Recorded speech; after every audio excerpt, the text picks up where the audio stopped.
Everybody, this is Henry Mulak, president and founder of the Awe Channel, to enlighten and to inform. With me today, I have Professor Ahmed Banafa. He teaches at San Jose State University. It's located downtown San Jose, billed as the capital of Silicon Valley. Professor Banafa also leads a class within Stanford University's continuing studies program. The class is about blockchain and cryptocurrency. I got that right, Professor? Absolutely, you got it right. And also, I wrote a book about blockchain. It's the title of the book is Blockchain Technology and Application, that covers that technology. Great, thank you. Let's talk about the safety of investing in cryptocurrency. In other words, is it safe to hold on to cryptocurrency, to use it and to exchange it? There's a lot of interest in cryptocurrency, obviously, in large part because of Bitcoin. Its first widely traded cryptocurrency had ballooned in value, right? We all saw that. That prompted a number of entrepreneurs to jump in and create their own cryptocurrency, leading to exchanges like FTX, exchanges where the currency could be acquired or dispensed. Does that sound right? That sounds right. Now, number one is, I cannot give a recommendation of investment because I'm not, licensed for that. But I'm going to tell you, from my own experience, never invest in cryptocurrency if it's the money that you're going to need for education, for something you need for your life, to go on with it. I tell my student, it's like Vegas money. If you lose it, you're not worried about it. If it starts making money, then you'll be happy with it. So that will be the statement. So we're not going to be upset if it's gone. And I don't know how many people actually will have that kind of, leverage there. For the safety, one of the biggest problem with cryptocurrency now, and it's been forever since the creation of the Bitcoin in 2008, is regulation. And if we talk about FDIC, which is the one that protect your bank account up to $250,000 if something happened, then you feel a little bit safe, about if at least I'll get something if something happened. For the cryptocurrency, we don't have that regulations.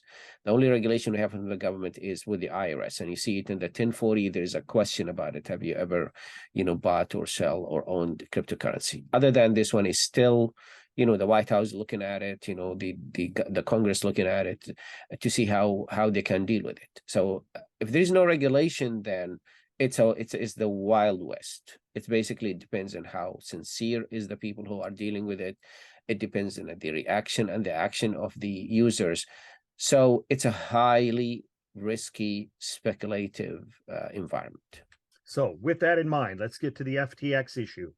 An attorney for the cryptocurrency exchange FTX has said apparently a substantial amount of assets was stolen from the company.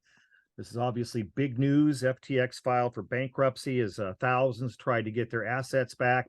We're apparently talking about billions of dollars worth. And let me pose this first question. Would it be correct to say billions of dollars worth? After all, cryptocurrency is not considered to be dollars. Dollars are considered to be the currency of the United States Treasury. There are other currencies whose currency is known as dollars, but the US dollar is what we normally think about when someone talks about dollars. Bitcoin is Bitcoin, and so on. What are we talking about if we are asking about what has been stolen from a cryptocurrency exchange? Dollars? Well, no, it's not dollars. Here's the process. Let's say that you'd like to join the FTX before this debacle. We heard about it before the collapse of that exchange. You have to open something called a hot wallet, which is basically a website. They have a small program that will be added to your browser, or it will be an app you download it on your in your phone, and now you provide the information, which will link that application to your bank account. Now you're gonna go from the fiat, the currency, the dollar, the euro, and you're gonna go and transfer money there and buy.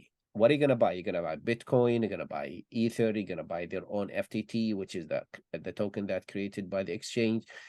And you pay that price based on the price of the day, sometimes high, sometimes low. And that cash will be taken by the exchange or can be taken by the other users in the exchange. The exchange is a place like the stock market where shares exchange right or left based on with a value that people perceive in that company. And that's what happened with it. And it's not the only one. You're talking about Binance at Coinbase. They do the same thing. It's exactly the same issue. This one is you keep it in the wallet for example, and let's say that somebody has $100,000 and he or she bought it. Bitcoin, Ether, and FTT, which is the token that created by the exchange. And in all the exchange they can create their own token. They cannot create Bitcoin, they cannot create Ether because those two belong to another exchange. But if you build an exchange and call this one Henry Exchange, for example, HTT something, you can create your own token or cryptocurrency based on this one. It's part of the process. It's not complicated. There are programs to create it. And then I have this $100,000, in three kind of cryptocurrencies: Bitcoin, Ether, and FTT. I can, because it's this wallet, I can go and transfer this to another wallet and another exchange outside the United States, and I can sell it in that exchange, and that will give me the cash back based on how they exchange. This is how you end up with the dollar. But during that process, everything is done as part of the cryptocurrency. Okay, and that goes to my next question. The uninitiated who are hearing a lot about cryptocurrency and maybe even bought some, somehow are probably thinking, can cryptocurrency be stolen? After all, it's not in a physical form, as we talked about here. These currencies are traded, exchanged electronically, as we talked about. Their value is based on a technology called blockchain, something supposed to make it so-called currency secure. In other words, you can't fool with it because it's locked in a chain, cannot be accessed unless the buyer and seller both agree on an exchange. The electronic ledger is locked in a virtual block in a virtual chain. If I don't quite understand the technology behind these cryptocurrencies, and I hear of something like we've heard about FTX here, billions missing, I might think, well, there you go. Cryptocurrency is not safe because some of it has just disappeared. Your thoughts? That's you have to separate between two things: the cryptocurrency and the technology, which is the blockchain. Now, simply, this is the process. There is a problem that we are facing with the cryptocurrency, with something called the first mile. The first mile is the wallet I told you about, which is an app or some plugin. I have it on my browser. That one is not safe. But how the blockchain plays in this is, if I have 10,000, Bitcoin in my wallet, that one registered. Nobody can go and change it to 20,000. It's whatever you have in your wallet. That's what they're gonna see. That's what they're gonna steal. Because by the end of the day, it's an app. If somebody is not secure about the two-factor authentication, if somebody left this one open and somebody can get into their computer and can get into this kind of wallet and get it. And there are two kind of wallet. There's a hot wallet and there is a cold wallet. The hot wallet is the one which is connected to the internet. The cold one is the one which is a hardware. There are companies that are selling you device like the USB, where you can just download all your cryptocurrency. Cryptocurrency is a string of numbers and letters. Just download it and you can unplug it and hold it with you. And you can have some security in that one. If you would like to do some trade, you plug it in, they're gonna go to that one and then send it and then take. So there is no way for somebody to go there unless they get hold of that. And you can make it complicated, fingerprint, password, something on that small device. So this is what happened with the stealing of the cryptocurrency. They managed to get into the wallets, the hot wallets, because they are the first mile. They're not protected. This is how you enter the system, and they just transferring the money. Transferring the cryptocurrency will take about less than 5 seconds. And you can pay more to make it faster from their own funds. And you can transfer it across the world. There is no limitation. It's not like you're going to go through the SWIFT system where you have, the bank have to approve it 3 days until it's sent to somebody in the other side of the world, or you go to Western Union. You can do this. There's nothing. You can just look at it and you will have a confirmation. You can look at the page of the confirmation from to, no names. It's all a hash. A hash is basically the information, numbers and letters from to. The only thing you can read on this kind of transaction is how much transferred.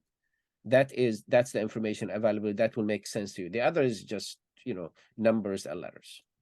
That begs the question about the reason for a decentralized system like this, if you would touch on that just briefly, as opposed to me going through a bank where the bank owns the way of transfer. This is decentralized. Okay, that's a very good question. And if you remember, we in our discussion of the air when we talk about it is, it's created the cryptocurrency or the Bitcoin, specifically Bitcoin, created to solve a problem, and that was in 2008. When the inventor, he or she or they, talk about it, is they try to avoid the middle person, because in 2008 we have the financial crisis, and because of the banks, and the banks are getting cut right or left out of it. They say, why don't I just send it to you directly? And we have about 1 billion people. They call them the unbanked, and those people are scattered all over the world, either because they don't have money or they don't have access to the banking system. So what will stop me from sending you my money directly instead of having the bank involved? I mean, this is basically a novel idea. It's just there's so many things associated with that, like the anti-money laundering, like know your customer principle, that you have to have it with the financial system. It's opened the door for not only good people live on this planet. There are some people who are going to abuse it and use it, and then they're going to use it for bad purposes, and they're going to use it for so many things that now they have this something called the parallel financial system that avoid the check and balances we have in the current system. And I would want to point out that the benefit of this, of course, is it's built on a lack of trust. In other words, I don't trust you. So Exactly. yeah. Okay. So if these are all electronic transactions, then we might ask ourselves if there is an electronic paper trail, if you will. In other words, would it be possible to follow the money? I mean, we follow transactions by traditional banks. I look at my account statement, I see who I paid for what, and I see deposits from entities maybe like my employer. If billions is suddenly missing from a cryptocurrency exchange, and I think you touched on this already, there must be some sort of trail to follow where it could be recovered, correct? That is correct. I mean, it's there. The problem is you cannot do anything about it. I mean, you can see where it's gone. I mean, the money that talk about it in FTX, they know the account that went to, and they saw that account converting the FTT and the funds available in the wallet into Ether and Bitcoin. They saw that. You cannot do anything about this one. There is no way. It's like the banking system where if they made a mistake and deposit $50,000 in my account, they can just pull it back and put it back on the correct one. There is no way. And we heard stories about that, Henry. You remember in Australia, the crypto.com, what they have done, they deposited $10 million in somebody's account instead of $100. And then they have to talk to the customer, can you send it back to us? And this is the strength of the transaction, which means nobody can go and take it. And the criminals, what they have done, the hackers, they took it from the internal wallet or the wallet of the exchange, and it's out now in a different wallet. There are ways for you to track it, and it's a little bit complicated. You have to be technical savvy, and then you can see, because each person has, or each account has its own hash or identifier, and you can see that it's went through this and this and this. But for me, when I tell it to my student, I tell them, imagine that somebody took your favorite toys and it's on the back of the SUV, and you see it through the glass and it's just going away from you, and you cannot do anything about it. You just standing looking at it and say, what I'm going to do now? I cannot catch that. Got it. Okay. For those viewers that are interested in this discussion, obviously you're watching, click the like button, please, and also subscribe, and we'll get more of this and follow up on this discussion. So who is to say what a currency, that a currency has any value at all? We all know, or we should know, that currency has no value unless we both agree that it has value. If I give you $100 US, you're confident that you can go to the store and buy something with it, maybe a decent pair of shoes or something. It's worth $100, right? My question centers on what anybody suing a currency exchange can expect to get. I mean, if I acquired some currency or other asset for that matter through your exchange, we obviously agreed it was worth something. Now I want to know if it's safe. Is there any guarantee it will have any value when I go to use it to buy something, whether it be shoes or anything else? That will apply to the case of accepting Bitcoin, or the company that you're trying to buy the product from them if they accept cryptocurrency, and they specify. They're going to say, we accept Bitcoin, we accept Ether, we accept, this kind of cryptocurrency. And most of them will accept the Bitcoin, because that's the most common one. There are ATM machines, in the mall, you can see them with the Bitcoin sign, which is, it depends on the price of today. And for everybody's information, the cryptocurrency trading nonstop. It's not like the stock market that stops at certain hours. It's 24 hours. That goes around the clock. That's why you see a different price every hour. Now, based on that price, they will give you. If you give them $1,000, they give you the Bitcoin based on that moment or that second price. Now, if a store will say, I accept Bitcoin, then this is what's going to happen. There is a barcode, they scan it, they get the value based on that one. This is a code. They are taking a risk. This could go up or go down. It depends. So, and this is the reason for this is specifically for the Bitcoin, because we are limited to 21 million, Bitcoin that can be introduced or minted, or miners basically mined into the system. And we are about 20 million now. So it's going to end way in the future. You're talking about 200 years from now, because it's every time it's half and half and half and half of that. But this a lot of companies, they say, I will accept the Bitcoin, I'll take the risk for this one. It's down now. Last year in November in 2021, it was 70,000. Now it is close to what, 15,000, and a lot of people say it's going to go down to 10,000. Nobody knows, and this is just for the Bitcoin. It's one of those, where cryptocurrency, everybody knows about it. You talk about the Ether or the Ethereum exchange, it's about 1,100 as we talk about. It used to be 6,000 last year. So if the business will take that risk by say, we might make money out of this, we're going to take it, then that's the only guarantee. Otherwise, there's no point for you to take cryptocurrency. Very good. Okay, that about does it for me, but just to make sure I'm covering all my bases here, specifically regarding FTX and what we know has occurred up to this point. Anything we're missing that we should address? Well, if anybody promise you with a huge return and talk about cryptocurrency, just walk away from it. It's not gonna. It's a very speculative. It's very risky. It's Vegas money. It's something that you should not invest anything that you will be upset that you're going to lose that money in cryptocurrency. The problem is the first victims of any kind of situation like FTX are really the people, we call them the retail investors, people who have big dreams about 10,000, I'll make it 1 million or something like that, and they've seen examples, and the last people they're going to get the money is those people. Now, if you read the article about it, they're not going to get even pennies on the dollar because of the money that being transferred outside, and somebody is using that money. And there are countries, they will be happy to change it into Bitcoin or change it to cash. They would be very happy with this. And the exchanges around the world, they are not under the SWIFT system we have now, which is you have to go through the SWIFT system. It doesn't matter which bank you are dealing with. There is an international system to monitor it. We don't have that. We don't have it anywhere. Okay. Professor Ahmed Banafa, San Jose State University lecturer, author of a book on Bitcoin and cryptocurrency, and teaches at Stanford University's continuing studies on the topic. Thank you for joining me. Thank you.